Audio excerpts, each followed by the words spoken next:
Motif de son séjour à Kinshasa, Fatou Bensouda de la CPI s'est expliqué ce jour devant les journalistes après sa rencontre avec le chef de l'État Joseph Kabila. Antenne A, le journal, Dieu merci Nzob Mabiala. Heureuse de vous retrouver pour l'information, madame, monsieur, bonsoir. En séjour depuis 3 jours à Kinshasa, la procureure de la Cour pénale internationale Fatou Bensouda a été reçue en début dans l'avant-midi par le président de la République, Joseph Kabila, et bien après, elle a animé une conférence de presse à l'hôtel Fleuve Congo, au cours de laquelle elle a fait le point sur sa visite en République démocratique du Congo. Les détails avec Patricia Mouli, Domomat et David Temedi. Après s'être entretenu avec le président de la République démocratique du Congo, Joseph Kabila, le procureur de la Cour pénale internationale Fatou Bensouda, en séjour à Kinshasa, a été devant la presse congolaise pour motiver son voyage. Je suis venu à Kinshasa cette semaine pour rencontrer les autorités nationales, pour discuter avec elles de la coopération entre la Cour et la République démocratique du Congo. C'est insister sur le fait que malgré ces réalisations, notre travail en République démocratique du Congo n'est pas terminé. Nous continuons nos enquêtes et nous continuons à travailler ici. 10 years now. Soulignons par ailleurs que la coopération entre la RDC et la CPI existe il y a de cela 10 ans et est loin de s'arrêter. Vous demandez sans doute qui est Fatou Bensouda, quel est son parcours académique et professionnel. Dans ce reportage de Sylvie Fortuné Mboula, elle vous brosse le portrait de cette femme qui fait la fierté de l'Afrique. Suivez.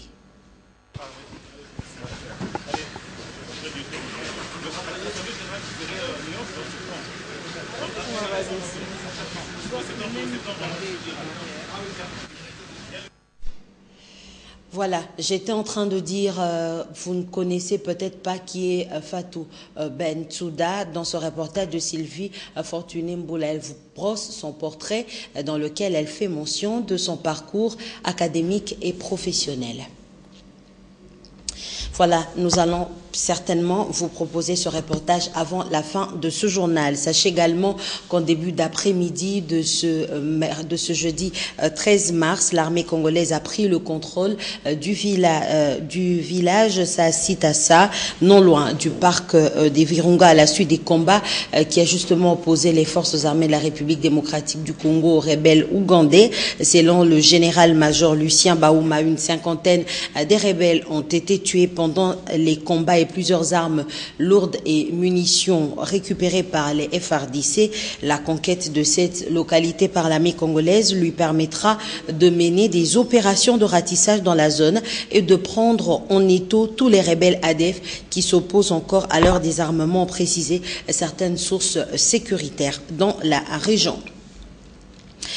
Le ministre de l'Intérieur, Décentralisation et Affaires coutumières, Richard Mouyej Manguez-Mans, a lancé ce mercredi 12 mars l'opération désarmement volontaire des civils dans la province orientale. L'objectif visé par le ministre de l'Intérieur, c'est de restaurer l'autorité de l'État sur toute l'étendue du territoire congolais. Nadia Kolinfouka, reportage. Cette action entre dans le cadre de la pacification du district de l'Ituri. Cette contrée du pays a connu plusieurs années de violences armées et tueries. Il faut dire que le programme a pris corps grâce à l'appui de partenaires comme le PNUD, Programme des Nations Unies pour le Développement. Le PNUD travaille aux côtés du gouvernement pour la restauration de la paix dans toute la République. Pour cette première journée, 28 armes lourdes, des grenades et autres munitions ont été récupérées en présence du ministre Mouyej et du gouverneur Jean Bamanissa. Après dépôt volontaire des armes, les habitants ont bénéficié à leur tour, qui d'une moto, qui d'autres un vélo ou un pagne. Question d'encourager ceux qui traînent. L'objectif de cette opération est de pouvoir récupérer 2500 armes dans un espace de 2 mois. Elle vise également à restaurer l'autorité de l'État dans chaque partie du pays. Et puis une audience publique de la haute cour militaire siégeant en matière répressive a eu lieu hier mercredi 12 mars 2014. C'est la chambre numéro 4 de cette haute juridiction qui a siégé sur une affaire en continuation. En cause, l'auditeur général, ministère public contre le général de brigade Goda Soukpa Emery et consort, Sylvain Kapombobo Sengele. Le général de brigade Goda Soukpa Emery, le colonel Mateso Nyinga alias Kung Fu, le lieutenant-colonel Massassi Drati alias Drago et le capitaine Golé ont été à la barre ce mercredi 12 mars 2014 pour une affaire qui les oppose à l'auditeur général ministère public. Il s'agit des faits commis en Ituri dans la province orientale, à savoir les crimes de guerre et crimes contre l'humanité. Aussitôt ouverte, la chambre numéro 4 de la haute cour militaire, sous la présidence du général des brigades, Mutombo Katalai, n'a pas pu instruire les dossiers. Et pour cause, un mémorandum a été déposé au cours de cette audience par le Conseil des avocats de défense de ces prévenus. Dans ces documents, ces défenseurs clament entre autres de l'irrégularité d'arrestation et détention des prévenus, la nullité des procès-verbaux de l'officier de la police judiciaire, ainsi que l'extinction de l'action publique pour mouvement insurrectionnel et violation des droits de l'homme. Il faut noter que ces nouveaux mémos viennent en ajout à celui déposé à l'audience du 28 février 2014. Le ministère public a sollicité de la Cour une remise à une semaine, le temps pour lui de prendre connaissance de ces deux documents. Demande est déclarée favorable par le président des séances qui a renvoyé contradictoirement la cause au mercredi 19 mars 2014. Sachez également que ce jeudi 13 mars, une matinée d'échange a été organisée à la maison des élections entre la Commission électorale nationale indépendante, les avocats et les magistrats du barreau de Kinshasa-Matete pour davantage éclairer l'opinion. Il en ressort que des éventuelles révisions porteront sur les articles 104, 197 et 198 de la Constitution. Autre détail avec Eric Izami et David Temeni. Preuve de vouloir partager des connaissances avec les membres de tous les corps de métier, la CENI a échangé jeudi 13 mars avec les juristes du barreau de Kinshasa-Matete. Ces barreaux s'apprêtent à organiser samedi 15 mars les élections pour le choix du bâtonnier et les femmes à la fois membres de la plénière de la CENI ainsi que celles qui prestent comme avocats ou magistrats dans ces barreaux ont initié une matinée d'échange avec la CENI pour bien cerner les questions liées au processus électoral enclenché en RDC. Elle s'est étendue à la parité en général dans notre CENI et on a conclu que, en dehors de problèmes culturels, en dehors de problèmes idéologiques, il y avait surtout un problème économique. Et que donc, lorsque la femme aura acquis des revenus nécessaires et qu'elle aura acquis aussi un emploi, eh bien, je crois que la réduction de la misère et des inégalités se fera donc de façon graduelle. Et la CENI martèle sur l'implication des professionnels de la justice. La justice électorale est capitale dans un processus électoral. Mais le droit électoral est un droit précis. Et très bien que l'administration de la preuve puisse effectuer en toute transparence. La CENI, par la présentation de l'abbé président Malou Malou, est revenue sur la feuille de route du processus électoral 2013-2016. Cette institution d'appui à la démocratie envisage d'organiser dès 2015 des élections municipales, locales et urbaines pour permettre l'enracinement de la culture démocratique à la base. Et puis hier, mercredi 12 mars, l'opposition républicaine a adopté son règlement d'ordre intérieur. Cette opposition républicaine sera justement chapeautée par Léon Kingwa Dondo, qui en est l'autorité morale. Autre détail avec Sylvain Kapombobo Sengele, Africa Mujinga. Les opposants regroupés au sein de la plateforme opposition républicaine s'organisent.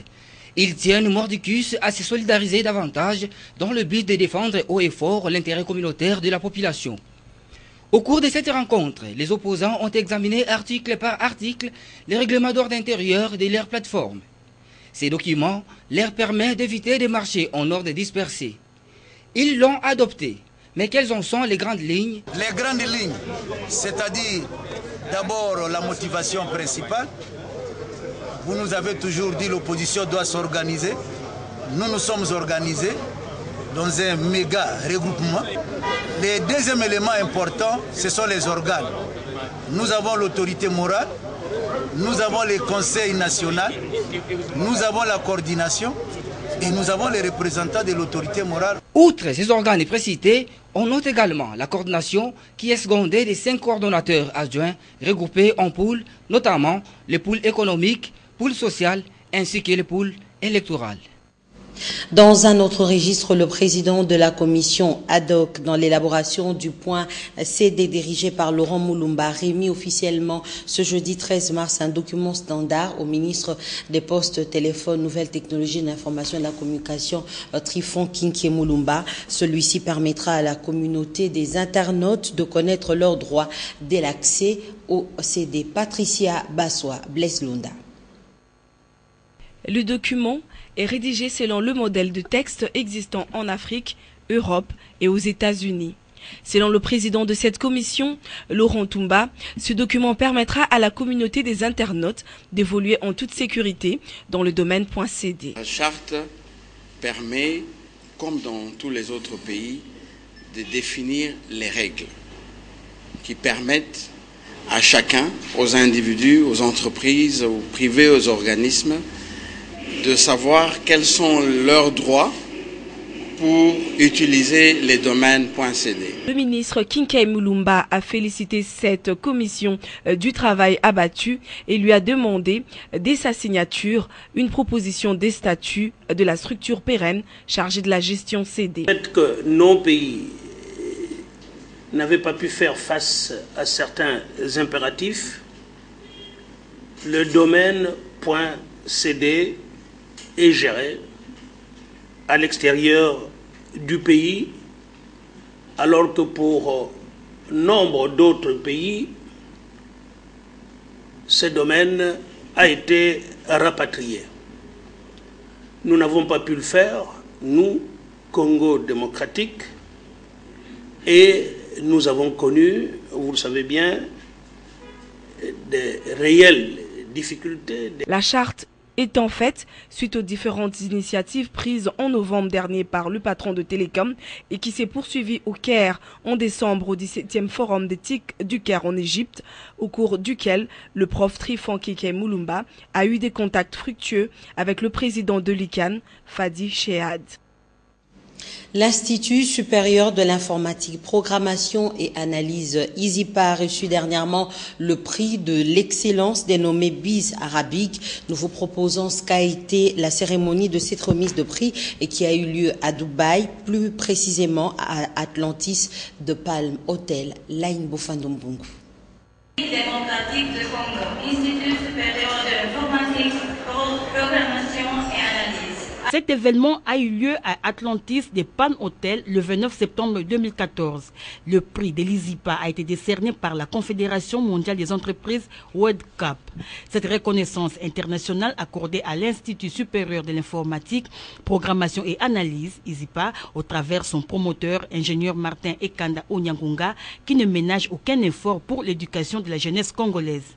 C'est Mme Rufine Ekanda, administrateur du budget, qui a reçu le prix BIS Arabique 2013. Au nom du président du directeur général, nous remercions l'organisation d'avoir pensé à l'ISIPA. Cette année, nous allons fêter 38 ans d'existence. C'est l'Institut supérieur d'informatique, la première en République démocratique du Congo, ainsi en Afrique centrale.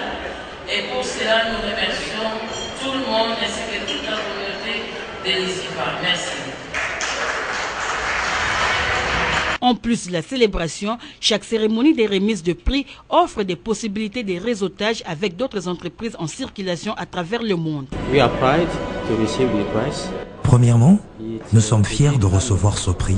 Nous dédions ce trophée au fondateur de l'ISIPA, M. Martin Ekanda, à tous nos étudiants et à toute la population congolaise.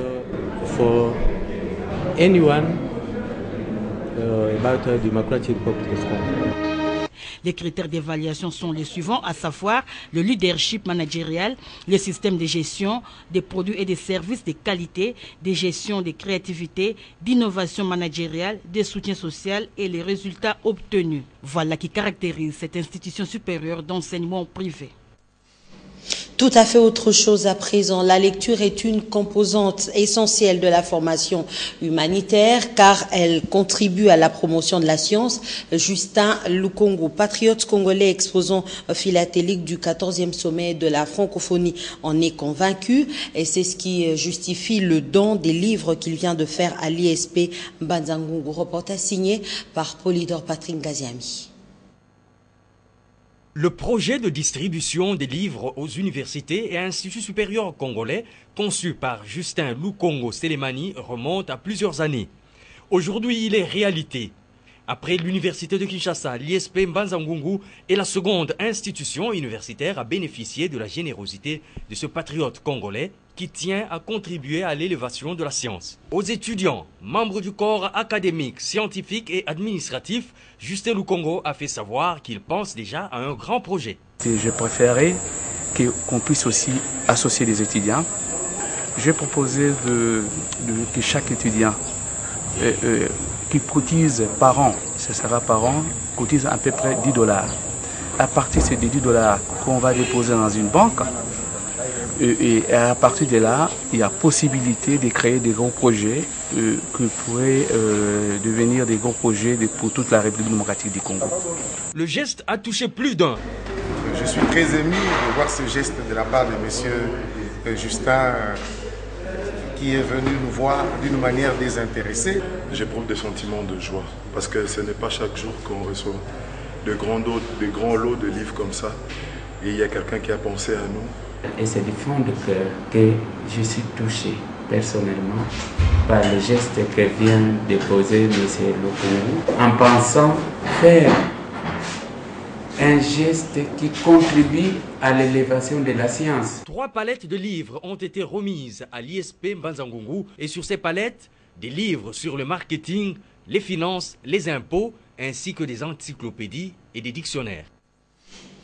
En sport, en prévision des élections futures au sein des 3 fédérations sportives, à savoir le karaté, le judo et l'athlétisme, sous la supervision du comité olympique congolais, plusieurs personnalités sont venues déposer leur candidature hier mercredi 12 mars au siège du comité olympique congolais à Limité, tel que nous le fait dire Papi Katassi. Au sein du comité olympique congolais, la machine est déjà enclenchée pour résoudre les différends au sein des 3 fédérations sportives, à savoir le karaté, le judo et l'athlétisme avec la tenue des élections. La journée du mardi 12 mars a vu démarrer les dépôts des candidatures. Plusieurs personnalités du monde des sports sont passées au siège des fédérations pour donner leur vision de ce que doit être l'image de ces 3 fédérations. Je voudrais sortir le judo de l'abîme où il est tombé, remettre les judo sur les rails. Essayer d'expliquer à la jeunesse congolaise que le judo professionnel n'existe pas. Donc pour faire le judo, vous devez soit travailler, soit étudier. Ramener le judo au niveau universitaire, au niveau des études, au niveau des étudiants. J'ai fait beaucoup de choses que les autres n'ont jamais fait. Mais ce n'est pas un bon moment de parler beaucoup, mais plutôt il faut passer dans les actions, quoi. Je suis candidat, je reste candidat au secrétariat général de la Fédération de l'athlétisme. Donc j'ai postulé pour renouveler ma candidature. À titre de rappel, le 23 mars, la grande famille des karaté-do va élire ses animateurs. Tandis que le 24 et le 29 de ce même mois, sera le tour de l'athlétisme et du judo de choisir leurs futurs animateurs. Avant de refermer complètement ce journal, je vous propose la revue de presse dans une sélection et un commentaire signé à Polydor Patrick Ngaziami.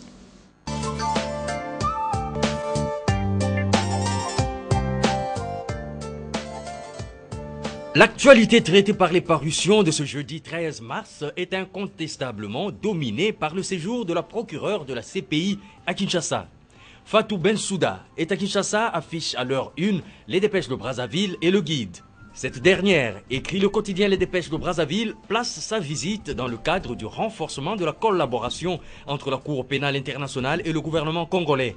Et à son arrivée, elle a été reçue par le ministre des Affaires étrangères et de la coopération internationale Raymond Tshibanda. Avec lui, précise le guide, elle a abordé le refus de la RDC de livrer à la CPI le président soudanais Omar el-Béchir, visé par un mandat d'arrêt international et recherché par la CPI pour crimes de guerre, crimes contre l'humanité et génocide. Pour rappel, note le journal, Béchir était dernièrement à Kinshasa pour participer au 17e sommet des chefs d'État du COMESA tenu du 27 au 28 février 2014. Avec la visite de Bensouda, indique le phare, la RD Congo et la CPI ont effacé le tableau en ce qui concerne l'affaire el-Béchir. En principe, écrit-il, il n'y a plus de nuages entre les deux parties. À en croire la procureure, ajoute le confrère, le gouvernement congolais a reconnu son erreur et trouvé comme explication que le cas Omar el-Béchir était fort complexe.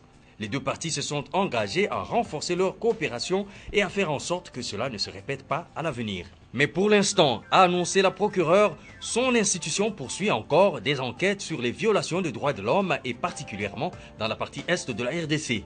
Le travail de la CPI n'est pas encore fini, écrit la manchette qui la cite, il y a beaucoup à faire. Et puis la prospérité se penche sur les élections congolaises à venir pour constater que l'opposition est atomisée. Le journal donne comme preuve les différentes attitudes des leaders de cette famille politique. D'abord, Tshisekedi, qui ne s'y inscrit pas. Ensuite, Vital Kamerhe, qui serait contre le processus électoral dans son format actuel. Et Fayulu Martin, avec sa pétition contre Malou Malou. À côté de ces trois personnalités, le quotidien rappelle l'appel de Clément Kankou à l'unisson qui ressemble à un souhait prosaïque que certains opposants concertateurs repoussent en bloc et le combat que Sami Badibanga, président du groupe parlementaire UDPS et allié, mène en Europe en frappant à la porte du Parlement européen dont il demande l'implication en vue de l'obtention des élections combinées avant de négocier l'ultime virage de l'actuelle législature vers la saison 2016. Enfin, la référence plus se demande si l'hôtel de ville de Kinshasa se trouverait au pied du mur au sujet du moratoire de 45 jours accordé au Mercedes 207 qui expire ce dimanche 15 mars 2014. Pour le quotidien, en effet, les propriétaires de ces véhicules ont défié les gouvernements national et provincial en ne se rendant pas dans l'un des 3 centres agréés par l'autorité provinciale pour le contrôle technique obligatoire. La revue de presse vous parviendra encore demain à la même heure. Au revoir.